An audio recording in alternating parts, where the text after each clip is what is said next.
Imagine a country where the lights go out for 18 hours a day, where supermarket shelves sit empty for weeks, where hospitals perform surgeries without anesthesia, where doctors use cardboard splints because there is simply nothing else available. Now imagine that in the same country, hundreds of thousands of people, young, educated, capable people, are leaving every single year, never to return. That country exists. It is not a fictional dystopia. It is Cuba, a Caribbean island of roughly 11 million people, and it is dying faster than almost any nation on earth has ever died in peacetime. This is not a story about politics in the abstract. This is not about taking sides in some Cold War debate. This is about a population collapse so severe, so swift, and so total that demographers, economists, and migration experts are struggling to find a historical comparison. The data is staggering. Cuba lost more than 300,000 people in a single year, 2022, through emigration alone. That figure represents roughly 3% of the entire population, vanishing in 12 months. For context, that would be equivalent to the United States losing 10 million people in 1 year. No war, no plague, just people leaving, because staying has become unbearable. In this documentary, we will examine exactly why Cuba has reached this point. We will look at the demographics, the economics, the food crisis, the energy catastrophe, the healthcare collapse, and the decades of mismanagement that have brought one of the Caribbean's most storied nations to the edge of civilizational extinction. We will hear from experts, from exiles, and from those still trapped inside the island. We will ask a question that many are afraid to answer. Is Cuba already past the point of no return? Let us begin with the raw data, because the numbers tell a story that is almost impossible to believe. In 2022, Cuba's National Office of Statistics quietly released population figures that sent shockwaves through academic circles. The island had lost approximately 300,000 residents to emigration in that single year. It was the largest single-year population exodus in Cuban history, surpassing even the Mariel boat lift of 1980, when 125,000 Cubans fled to Florida in a matter of months. But 2022 was not an isolated year. The years leading up to it had already seen record emigration levels. In 2021, over 150,000 Cubans left. Between 2020 and 2023, estimates suggest that Cuba lost somewhere between 600,000 and 800,000 residents. In a country of 11 million, that is a catastrophic demographic hemorrhage. To put it another way, in roughly 3 years, Cuba may have lost the equivalent of the entire population of a mid-sized city every 12 months. The United States alone saw over 300,000 Cuban migrants arrive at its borders in fiscal year 2022. Nicaragua, which dropped visa requirements for Cuban nationals in late 2021, became a transit country that facilitated the movement of hundreds of thousands of Cubans toward the United States via the dangerous overland route through Central America. The numbers from other destinations, Spain, Mexico, Chile, and Canada, add tens of thousands more on top of those going to the U.S. What makes this demographic collapse particularly devastating is who is leaving. It is not the elderly, the retired, or the infirm who are packing their bags. It is the young, the educated, the doctors, the engineers, the teachers, the entrepreneurs. Cuba is experiencing what experts call a brain drain of almost unprecedented scale. The people most capable of rebuilding the country, of innovating, of staffing its hospitals and schools, are precisely the ones who are leaving. And once they leave, they rarely come back. To understand why Cubans are leaving in such staggering numbers, we need to understand what daily economic life on the island actually looks like. The Cuban economy is one of the most dysfunctional in the entire Western Hemisphere, and its dysfunction is not accidental. It is the product of 6 decades of central planning, ideological rigidity, and a political system that prioritizes the survival of its own power over the survival of its people.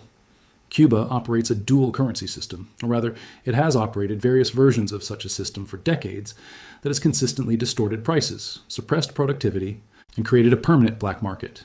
The official state wage for most Cuban workers averages the equivalent of roughly 20 to 30 US dollars per month at meaningful exchange rates. That is not a typo. $20 to $30 a month. In 2023, prices for basic goods on the Cuban black market, which is where most Cubans actually shop, because state stores are perpetually empty, rival those in Western cities. A pound of pork can cost the equivalent of a full week's official salary. Eggs, when available, are priced beyond the reach of many families. The collapse of the economy has multiple causes that reinforce each other in a vicious cycle. U.S. sanctions, in place in various forms since 1962, have undoubtedly caused real harm. Cuba's government blames almost everything on the embargo, and the embargo is certainly not irrelevant. But economists who study the island point out that the embargo alone cannot explain Cuba's dysfunction. Vietnam and China faced far more devastating circumstances and built thriving economies without abandoning socialist governance entirely. The difference is structural. Cuba never liberalized its economy in meaningful ways. It never allowed private enterprise to flourish at scale. It never built the institutions that might have attracted foreign investment or generated domestic productivity. The collapse of the Soviet Union in 1991 was a near-fatal blow. Cuba had been receiving an estimated $4 to $5 billion annually in Soviet subsidies. When those disappeared overnight, the island entered what Fidel Castro called the Special Period, a euphemism for mass deprivation, caloric rationing, and economic freefall. Cuba survived that crisis barely, largely through the development of tourism and through subsidies from Venezuela's oil-rich government. But the Venezuelan relationship has itself deteriorated as that country has descended into its own economic catastrophe. Today, Cuba has no reliable patron, no functioning economy, and no credible plan to create one. Nothing illustrates Cuba's collapse more viscerally than its energy crisis. Since 2021, Cuba has experienced rolling blackouts of escalating severity. By 2023 and 2024, residents of Havana and other major cities were enduring power outages of 12, 14, even 18 hours per day. In rural provinces, the situation was often even worse. The entire electrical grid, built largely with Soviet infrastructure that is now decades past its operational lifespan, is collapsing in real time. Cuba's power generation depends primarily on aging Soviet-era thermoelectric plants that frequently break down. The country does not have the hard currency to purchase the fuel, the parts, or the expertise needed to maintain these facilities properly. When one plant goes offline for repairs, the ripple effect can knock out power for entire provinces. The Cuban government has promised, repeatedly, to invest in renewable energy. Solar panels and wind installations have been announced with great fanfare, but the actual implementation has been painfully slow, massively underfunded, and wholly insufficient to address the scale of the crisis. The consequences of this energy collapse are felt throughout every layer of society. Hospitals cannot reliably operate equipment. Vaccines and medications that require refrigeration are spoiled. Food rots in homes that have no refrigeration for the bulk of the day. Factories cannot maintain production schedules. Internet access, already restricted and expensive by Cuban government policy, becomes even more sporadic. Workers cannot work effectively. Students cannot study. Ordinary life is conducted in darkness, heat, and mounting desperation. In October 2024, the situation reached a new low when Cuba experienced a near-total nationwide blackout that lasted for days. The electrical grid essentially collapsed. Millions of Cubans were left without power for extended periods. Even the government was forced to acknowledge the severity of what was happening, though it attributed the crisis primarily to U.S. sanctions rather than to structural failures and mismanagement. International observers and Cuban economists inside and outside the island were less charitable in their assessments. The blackout was not a natural disaster. It was the predictable endpoint of years of neglect, poor investment, and institutional decay. The food crisis in Cuba is not new. Rationing has been part of Cuban life since the 1960s, through a system called the libreta, or ration book, which entitles citizens to a fixed allocation of basic staples. For decades, the libreta provided a floor of food security that, however minimal, kept outright starvation at bay. Today, that floor is crumbling. The ration allocations have been cut repeatedly as the government struggles to fund even these minimal provisions.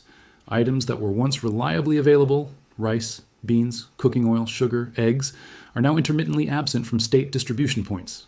Families go days or weeks without receiving their entitled rations, because the government simply does not have the goods to distribute. The black market and informal economy have filled some of the gap, but at prices that consume the entirety of most Cubans' official incomes, and then some. Malnutrition, particularly among children and the elderly, has become a quietly acknowledged reality. Cuban health authorities do not publish detailed data on malnutrition rates, but doctors who have left the island in recent years have painted a disturbing picture in interviews with journalists and researchers. They describe children presenting with growth deficiencies, elderly patients weakened by chronic undernutrition, and a general deterioration in the physical condition of the population.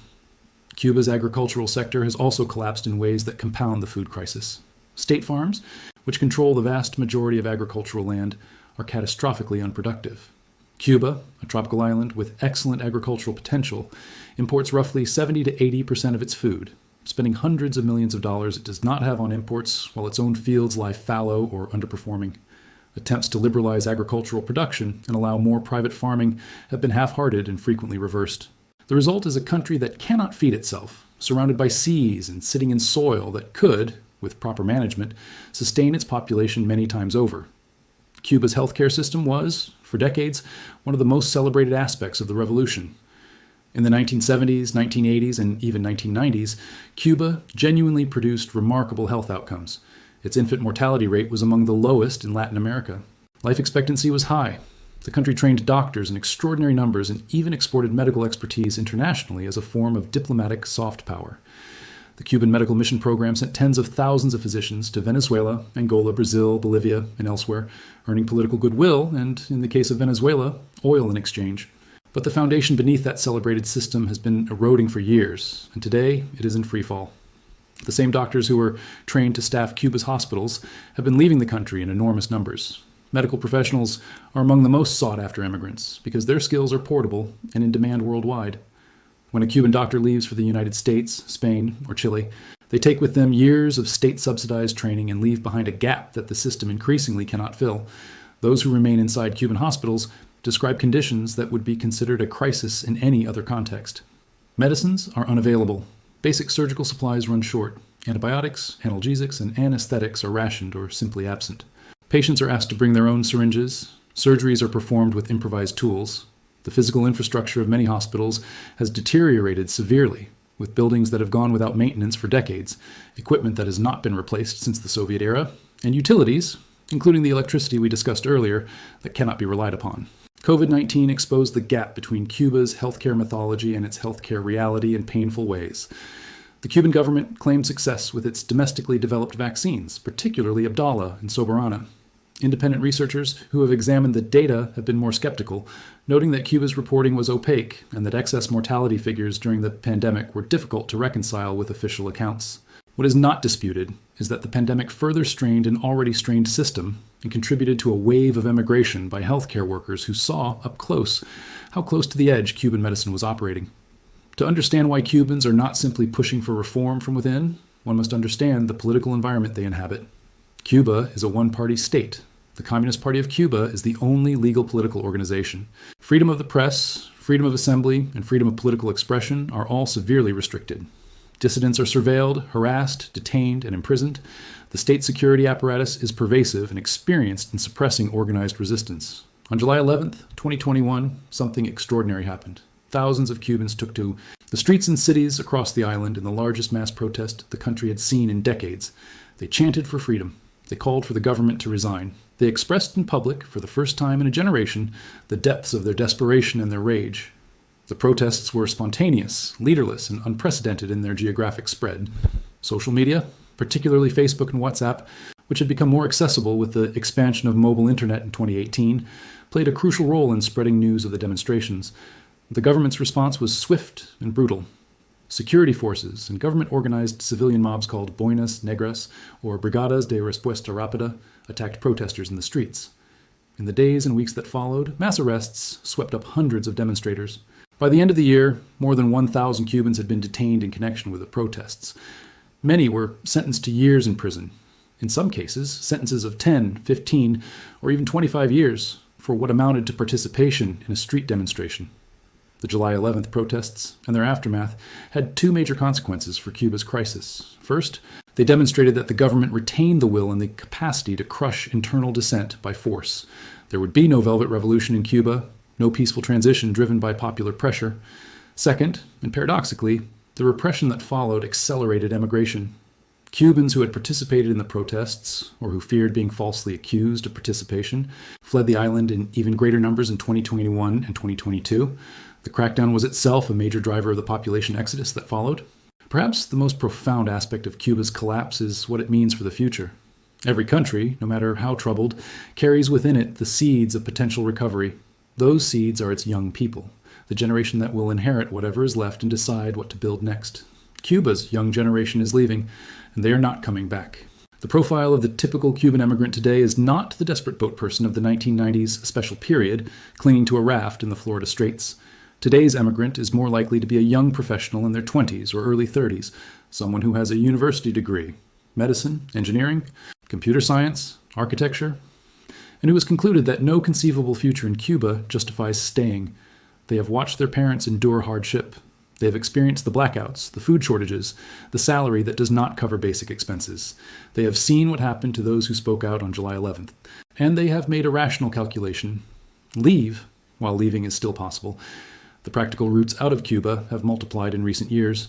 The Nicaraguan visa waiver, in place since late 2021, opened the overland route through Central America to the U.S. border at an unprecedented scale. Spain, as a former colonial power, offers pathways for Cubans with documented Spanish ancestry to seek citizenship. Other Latin American countries have become waypoints. The U.S. parole program, introduced in 2023, allows up to 30,000 Cubans per month to enter the United States legally if they have a financial sponsor, though eligibility criteria have shifted with changing administrations. What this means for Cuba's future is grim arithmetic. If the country continues to lose several 100,000 people per year, and if those leaving are disproportionately young and educated, the population not only shrinks, but also ages and loses human capital simultaneously.